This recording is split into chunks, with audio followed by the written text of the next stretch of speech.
손목이 아프면 주로 태연, 경거 이쪽이 아프겠죠. 잘 낫는 처방이 많은데 이거는 경락으로 봐도 폐경 쪽인 것 같고, 그 다음에 복진도 해보니까 중부가 좀 아파요. 그러면 일단 수태형 폐로 보고, 가만히 있어도 아파 화열, 움직이면 아파 토열, 그냥 넘어가야 되겠다. 그 다음에 손이 시리고 저리다. 제가 그냥 이렇게 써놨어요. 이 환자의 증상을 읽어보고 손이 시리고 저리다. 그러면 환자가 지금 시리다고 말하는 이 한 단어 속에서 한열 편차가 생긴 게 발견되잖아요. 그러면 저리는 거는 저리다는 하나의 증상에도 원인이 많아요. 피가 부족해도 저려요. 기가 부족해도 저려요. 습이나 담이 가로막아도 저려요. 열에 의해서 진액이 말라도 저려요. 그러니까 저리는 원인이 여러 가지인데 일단 들어보는 거예요. 손이 시리고 저리다. 시리다는 표현 속에서 한열 편차를 느끼고 화열을 써야지. 그 다음에 저리다는 표현을 한방에서는 빚증이라고 그래요. 저릴 비. 그러면 이 사람의 빚증이 들어오는 게 원인이 여러 개인데 뭘로 되어 있나 읽어볼게요. 50세, 52세 여자, 날이 추워지는 늦가을부터 시작하여 겨울이 되면 손이 시리고 저리다. 그러니까 날이 추워지는 늦가을, 겨울이 증상이 심해져요. 그러면 이 사람은 한증이잖아요. 그러면 한을 회복시켜주는 화해를 써야 되겠죠. 그래서 총통 원장이 열을 깎아주는 사법은 효과가 좋은데 한을 해결해주는 보법은 효과가 아주 오래 걸린대요. 그러니까 열이 펄펄 나는 사람이 해열제 먹으면 금방 떨어지지만 늘 몸이 차갑고 추위 타는 사람을 따뜻하게 만들어주는 거는 시간이 많이 걸린다는 거는 알고, 누가 시리다 왔어요. 그러면 두세 달은 해야 될 것 같아요. 이렇게 알려주는 게 필요하죠. 가을이 시리고 저리다. 겨울만 되면 시리고 저리다. 그러면 이 사람의 빚증은 빚증인데 한이 원인이잖아요. 그러면 한을 해결하는 어제 소부. 이 시리고 저리다는 거 외에는 아무런 증상이 없었대요. 복진을 해보니까 중부가 가장 뚜렷했어요. 그래서 폐의 문제를 보고 한증이니까 어제 소부, 일단 한 조합은 됐죠. 평소 찬물을 싫어하고 따뜻한 물을 좋아하며 양어란 뜻이죠. 에어컨이나 선풍기 바람을 싫어한다고 하였다. 이거는 환자가 말을 안 하더라도 내가 질문을 해보는 거예요. 왜냐하면 기어에서 생긴 빚짐인지 뭐 알아보기 위한 거죠. 그러니까 이 환자가 선풍기 바람도 싫고 에어컨 바람도 싫어요. 그러면 이 사람은 기허구나. 그래서 폐기허와 폐한증으로 보고 역시 화열, 토열 조합을 썼어요. 하여간 중부압통이 나타나는 폐의 증상으로 보여지면 명방이 토열, 화열 조합이에요. 그렇게 해서 치료를 해서 겨울을 무사히 넘겼다. 그런 시험례가 올라와 있네요. 그 다음 시험례 손저림 또 많아요. 이번에는 어제 소부를 사했어요. 그러면 이 사람은 열 증상이란 뜻이잖아요. 또 태연, 태백도 사했어요. 태연, 태백을 사한 경우는 담음이 생겼든지 어혈이 생겼든지, 그래서 폐의 경락 유주상에 담음이 가로막아서 어혈이 가로막아서 절인 증상이 생겼다는 뜻이에요. 그러면 한열 편찬에 나왔으니까 한번 읽어볼게요. 42세 여성 손저림을 심하게 고사했다. 팔에서 수사문경이 지나가는 부위를 하여간 손바닥 쪽으로 절이 돼요. 그래서 보니까 환자는 뚱뚱한데, 뚱뚱하다는 뜻은 습단 체질이라는 뜻이잖아요. 그리고 체열이 높아요. 이 사람 평소에 몸에 열이 많대요. 그래서 열 체질로 보고 화사, 습단 체질이니까 담이 가로막아서 절이다. 그래서 태연태백을 사했어요. 우리는 직자니까 여러분의 머릿속에 이 사람은 습담이 가로막아서 절이구나. 그러면 사법을 쓰는 거죠. 이런 사람은 중부 아픔과 함께 뭐가 잡힐 수 있어요. 어떤 사람 보니까 달걀만큼 크게 잡힌 사람도 있어요. 문진해 보니까 평소에 눈곱이 자주 낀대요. 그러면 담음이잖아요.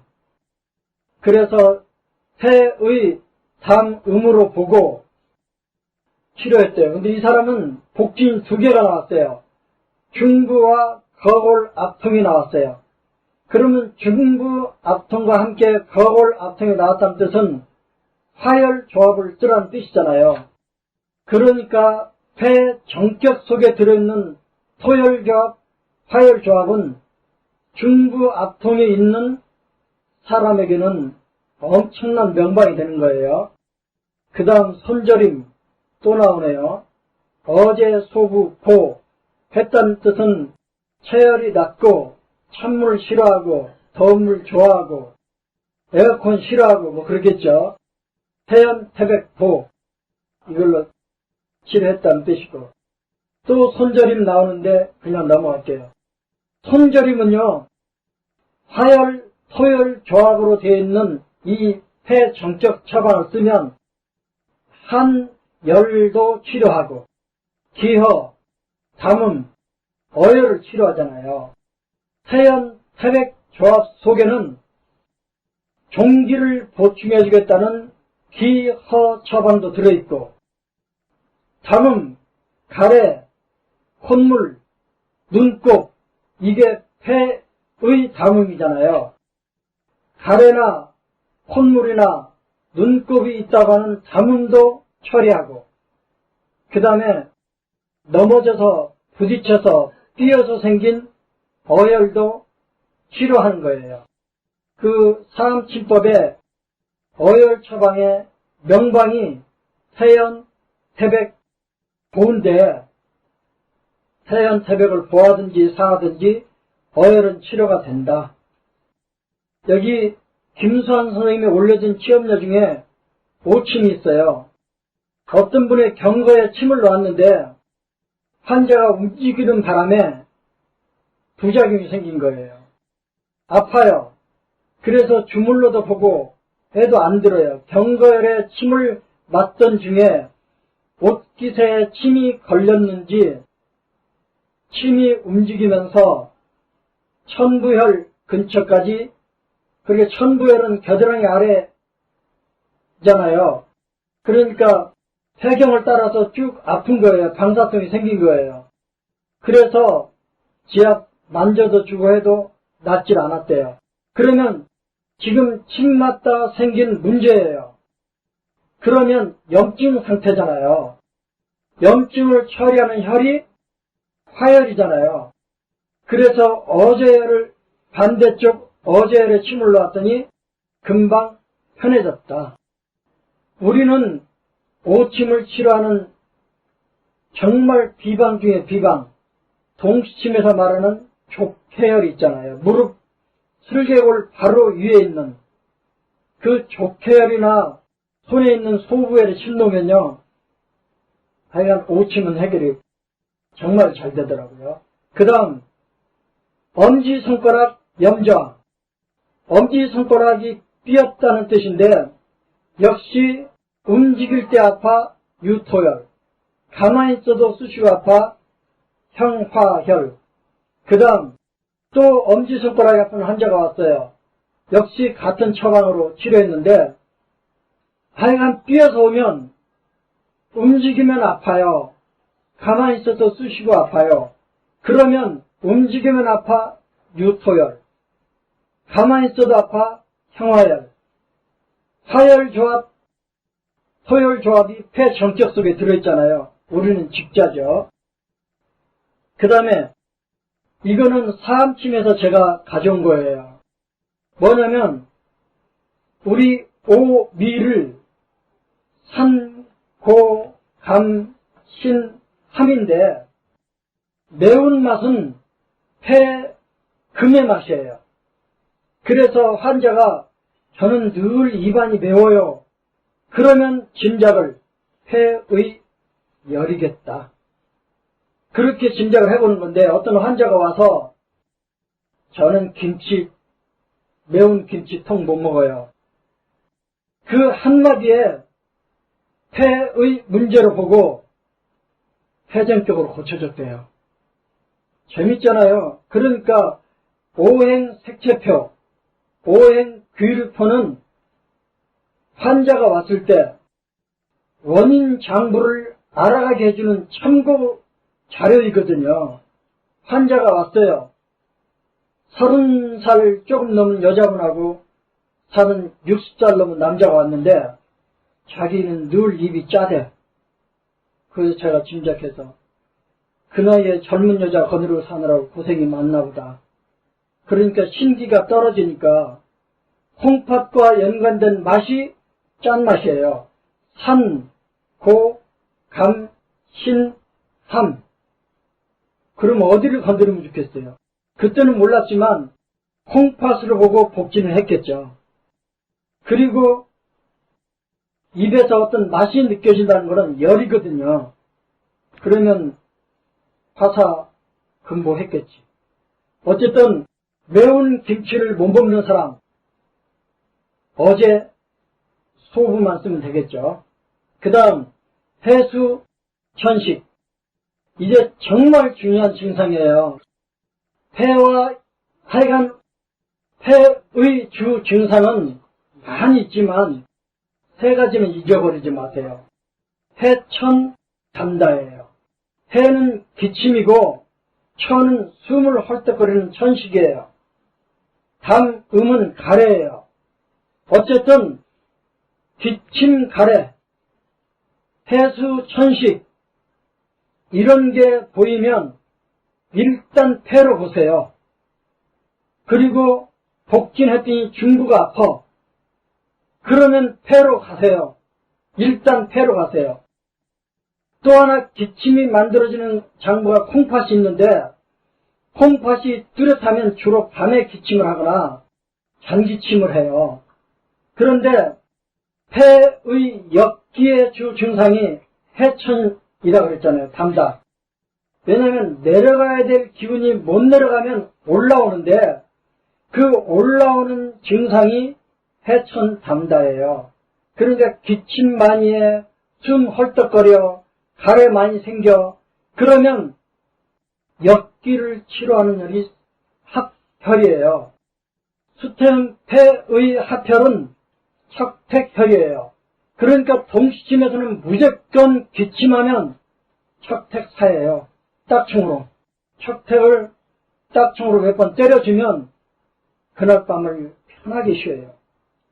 그리고 척택을 사혈하면 아까 많이 아팠던 중부압통이 순식간에 줄어들어요. 어쨌든 그러면 왜 역기가 닿는가?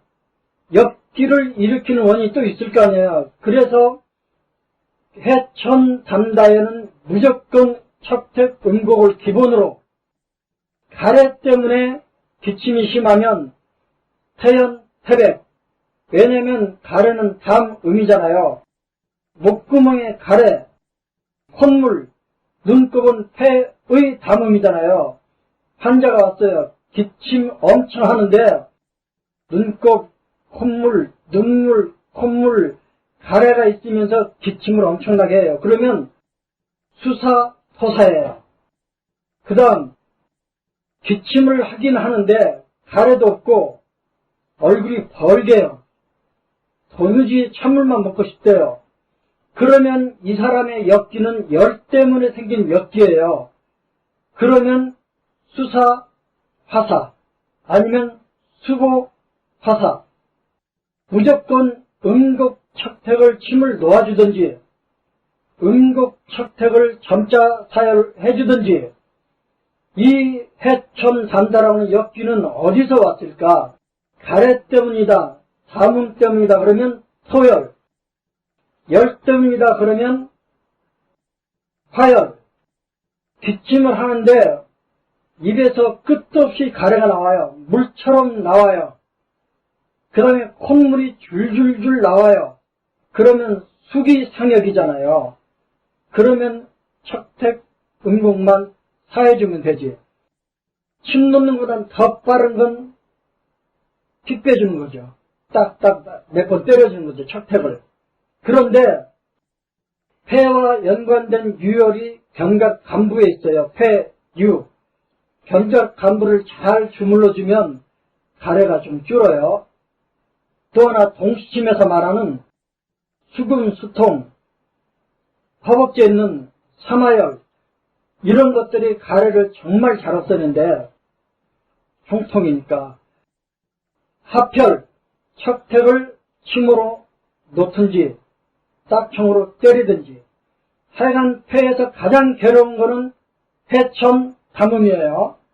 해천담음이라고 하는 역기를 일으키는 원인이 가래에 있으면 토열, 열에 있으면 화열, 수기상역으로 있으면 수기상역은 이런 거예요. 눈물이 주쳐 나와요. 콧물이 줄줄 나와요. 가래가 막 물같이 나와요. 그러면 가래보다 한 단계 수기죠. 수기상역이죠. 그렇게 필요하시면 되고 해수는 그냥 하는데 넘어갈게요. 그 다음에 비염에 대해서 비염이 여러 이유로 들어와요. 중환이 뚜렷한데 비염이 있어요. 콧물이 노래요. 그러면 화사. 그 다음에 축농증 같은 경우는 콧물도 있으면서 누렇잖아요. 그러면 습열이잖아요. 중환이 아프면 화사, 금사. 만약에 대장에 문제로 왔어요. 천추가 너무 뚜렷해요. 축농증이 왔어요. 그러면 노란색이니까 화사. 진액이 코를 막고 있으니까 토사. 천추가 뚜렷한데 축농증이면 토사, 화사. 그런데 중부가 뚜렷해요. 중부가 뚜렷하면 코에 콧물은 담음이니까 토사. 색깔이 누르면 화사. 콧물이 줄줄 나오는데 색깔이 맑으면 한이니까 화보. 그러니까요. 중부 아픔이 뚜렷한데 코에서 콧물이 나오던 축농증이 생겼던 일단 토열, 화열 조합. 폐로 의심돼서 복진했더니 중환이 아프다. 아니 중부. 그러면 폐로 쓰는데 명방 중에 명방, 토열, 화열 조합. 담 1월이 아파요. 담과 연관된 가장 중요한 증상은 흉역고만이에요. 하여간 가슴 답답이에요. 그러면 족소양 담경으로 가서 비염을 치료하는 거예요. 신유가 제일 뚜렷해요. 그러면 족솜 신으로 콧물을 치료하는 거예요. 왜냐하면 코는 인체 대응 관계에서 신방에 해당이 돼요. 남자들 코가 크면 뭐가 크다 그러잖아요. 그게 신을 가리키는 표현이에요. 그 다음 그래서 머리가 아파도 머리가 아프면 10중 8구는 열이라 그랬어요. 열. 추운데 모자도 안 쓰고 찬바람 부는 겨울날 돌아다니다 머리가 아픈 건 머리가 깨지게 아픈 건 한이잖아요. 그렇지만 거의 모든 두통, 모든 앙통 다 열이에요. 그런데 머리도 아프고 얼굴도 붉은색이 도는데 말을 많이 하는 교사예요. 그래서 이 사람은 말을 많이 해서 폐에서 열이 생겨서 생긴 두통인가 보다 하고 봤더니 중부가 좀 아프더래요. 그래서 어제 소부 썼더니 좋아졌다. 두통도 그런 식으로 가면 되고요. 그 다음에 맨 처음 했어요. 명치 아래가 답답하면서 만지면 아프고 체기가 있어요. 그러면 소상, 방열, 우리 어머니들이 전통적으로 쓰시던 거죠. 비염은 아까 설명 다 했어요. 코는 폐의 바깥 기관이라서 비염의 과반수는 폐의 문제. 그렇지만 비염으로 알러지성 비염이든 축농증이든 오면 일단 복진해서 축농증은 습열이고 맑은 콧물은 그냥 한이잖아요. 그러니까 그렇게 쓰시면 되고요. 축농증 처방에 일침요법에 보면 김광호 선생이 화사목보라는 처방이 나와요. 원호 선생도 그 처방 내놓더라고요. 화사목보를 썼다는 뜻은 화열을 썼으니까 한열 편차를 조절했다는 뜻이고, 목표를 썼다는 것은 위의 연동운동을 촉진하겠다는 뜻이잖아요. 그런데 총통에서는 식체와 연관이 없으면, 중안에 경결이 없으면 목표를 쓰지 말고 금연을 쓰라고 나와 있어요. 그런데 또 하나 말씀드릴 거는 대충 쓰세요. 그 경락에 있는 오행을 건드리기만 해도 일단 그 경락이 크게 흔들렸잖아요. 빨랫줄에 참새가 앉아있어요. 그러면 참새를 두들겨 패도 날아가지만 빨랫줄 어딘가를 때려도 참새가 날아가고요. 빨랫줄을 묶고든 장대를 때려도 참새는 날아가는 거예요. 그러니까 골깨지게 진단하려고 그러지 말고 어느 장부에 문제인 것 같다는 짐작에 서면 일단 명방부터 놓아보세요. 여러분 책이 너무 잘 돼 있고요. 그래서 책을 보시기를 제가 강력하게 추천하고요. 고맙습니다.